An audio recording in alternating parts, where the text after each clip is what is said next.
Okay, so I'm going to try to be really direct and honest. Thank you. So, short statement and then two related questions. Short statement, I'm immediately angered and offended that this kind of thing happens on public property. So that's where I'm coming from. But given that, I'm going to try to ask very honest, direct questions. You bet.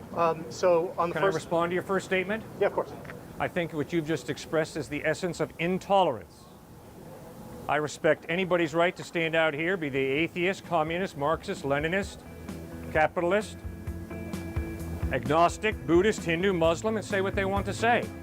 And I'm very grateful that I live in a country that supports free speech. Secondly, I thought that I was in a liberal arts educational environment.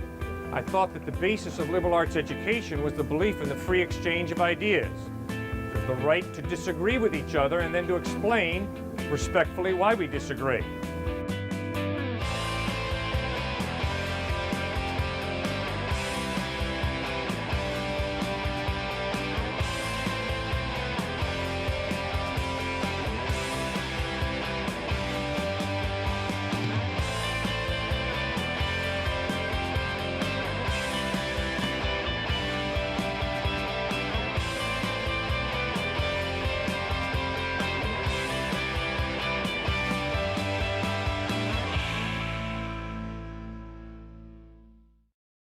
This is an imbalanced conversation. When you have an enormous institution and a huge amount of people behind you on one side and a very small number of dissenters, then that's not free speech. Tell me who's behind me. What's this big institution that's behind me?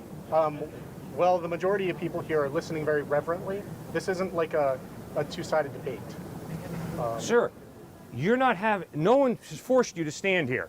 No one's forced me to stand here. I'm under the impression that you have a free will and you've chosen to be there. And I respect that. And these people choose to sit here because they choose to. I don't know who they are. And I don't have any big organization behind me, for crying out loud. So why don't you get in touch with reality? It's a refreshing exercise. Well, I was hesitant to stand up anyway, but I would actually like to ask two questions, and they're coming from my heart. Okay? Okay.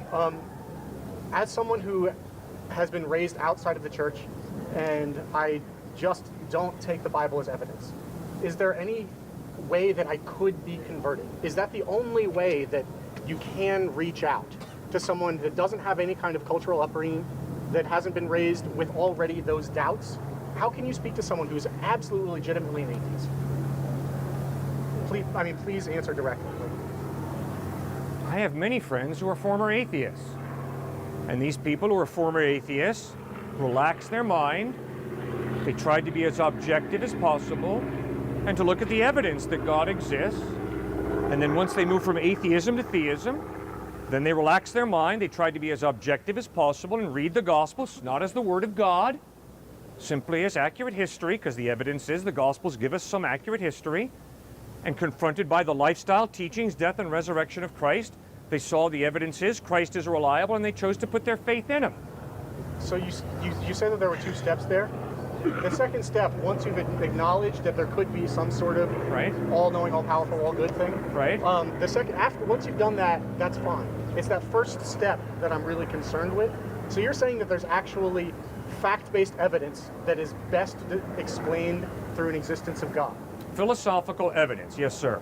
I'm not talking specifically about experiments or anything like that, but even philosophical evidence. Philosophical evidence. You think that's the best, most rational explanation? Yes. Okay, so we have thousands of years of history of debates about these kind of things, and I don't want to revisit those.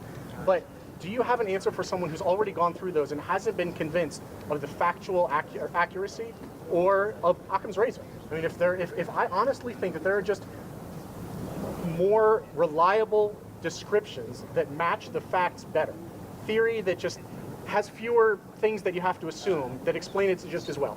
If I'm in that position, knowing that I am a limited person and could be wrong, is there room for faith?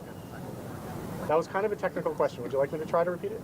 Mm-hmm. So, do you think that it's possible to both think that the best answer is atheism, that I can logically disprove the existence of the all-knowing, all-powerful, all-good, yet, through knowing my own limitation, through knowing that logic itself can be flawed, that our brains cannot understand everything, is that enough of a doubt to admit the kind of faith that's required to believe in God?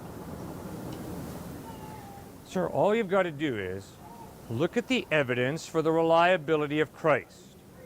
Then you say, no, I'm sorry, not enough evidence. I can't believe. But when you say that, what you are clearly saying is, before I trust anything to be true, it must meet this level of evidence. So my two questions for you then are, in light of the fact that Jesus Christ is not supported by enough evidence, what is the object that you have chosen to trust in? And secondly, what is the preponderance of evidence that supports this option as being more reliable than Christ? I would say that the discussion isn't between two different things that explain the environment that we see, but it's a very specific proposition of either an all-knowing, all-powerful God exists, or it doesn't. And I believe that the evidence supports the second. And I don't think that you need to, that argument specifically requires there to be something else that you believe in. Just like, I mean, you can talk about the non-existence of something. If it logically would impact your life in some way, and it doesn't impact your life in that way, then it doesn't exist, without positing something else instead.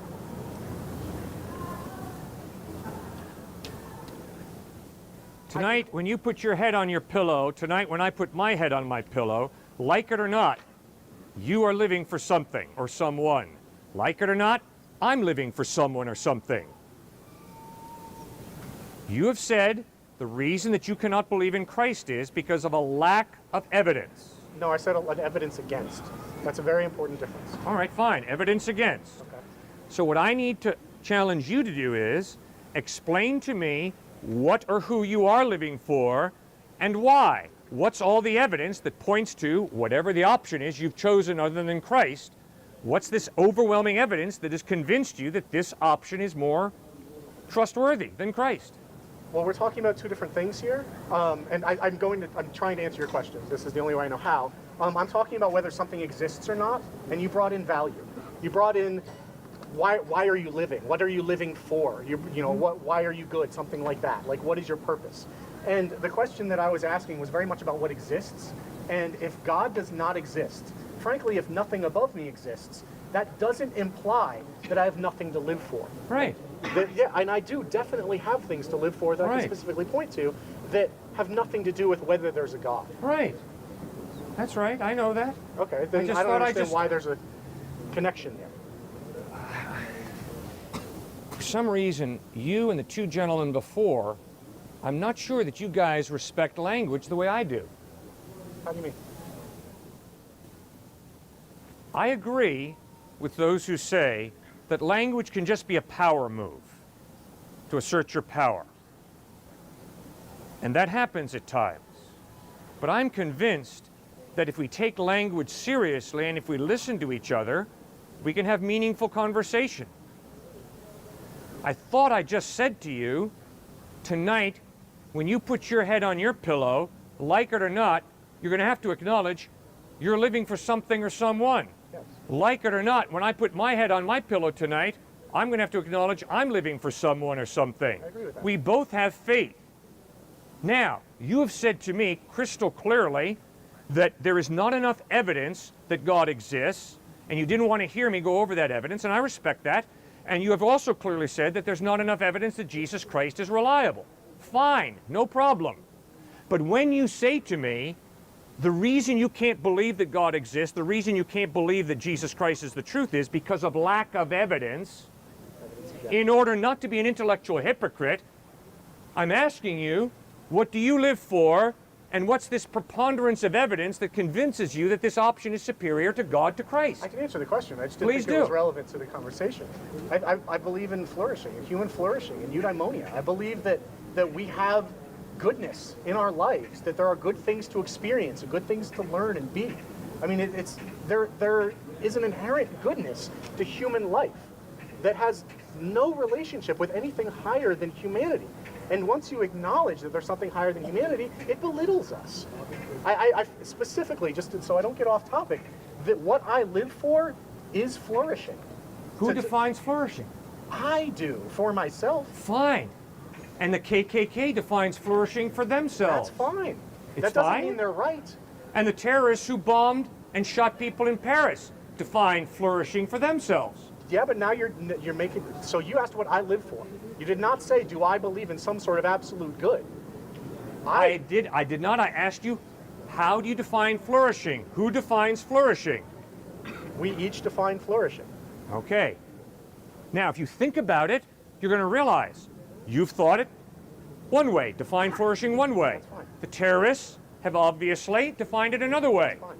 Nobody's right, nobody's wrong. It's all relative. I'm not talking about ethics. That's why I said this was outside of the realm of the conversation. This is an Flourishing ethical does not question. include ethics? Excuse me? Flourishing does not include ethics? You asked what I live for. Yeah, flourishing, you said. Yeah, that's not an ethical statement. That's a Does that psychological include statement. ethics? To flourish as a human being, does that include understanding what's good? I thought you used the No. word goodness. It includes goodness. It doesn't understand it does not include the understanding of goodness. It includes goodness, my- but not the understanding of My goodness. moral imperative is Language to is breaking flourish. down. No, my moral imperative is to flourish. My moral imperative is not. It does not include having some sort of ultimate goodness. I don't have that claim on reality. I just said earlier in my honest question, one that I've asked of priests in the past when I was really questioning. My honest question is faith compatible with this idea? That's a very specific question. Okay. With flourishing? With the fact that my logic is limited, I could be wrong. I know that I could be wrong. Whether you take that same idea and apply it to flourishing, yes, I am going to do my utmost to be a good person, but that does not mean that I know what good is. I don't lay any sort of claim to absolute goodness. Like it or not, you have to make a judgment call on what the terrorists did in Paris. They define that as flourishing, as their goodness. Now, you just can't live in a vacuum and say, well, it really doesn't matter, it's irrelevant. You have to make a judgment call. Is that right or wrong? You have to make a judgment call. Is the KKK right or wrong in denigrating black people and elevating Aryan supremacy?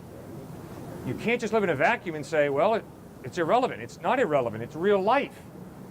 So who defines flourishing? And if you define it, then what makes your definition right and the KKK or the terrorist definition wrong? Our disagreement isn't about what flourishing is.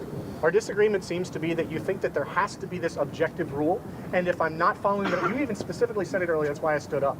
You accused anyone who does not have an absolute idea of ethics as being a relativist. You're accusing me of being a relativist and saying that I believe this and someone else believes that, and that we're both right in our own spheres. And there are other ethical views besides absolutism and relativism. Like you can't set up this false dichotomy and say either I'm making some sort of absolute claim or what I'm saying is useless. That's just totally unfair and doesn't match our human experience. So, I mean, It matches my experience totally, as it does Camus, Sartre, and Nietzsche, Bertrand Russell, and all the great atheistic thinkers who had the intellectual honesty to acknowledge if there is no God, there is no mind prior to the human mind.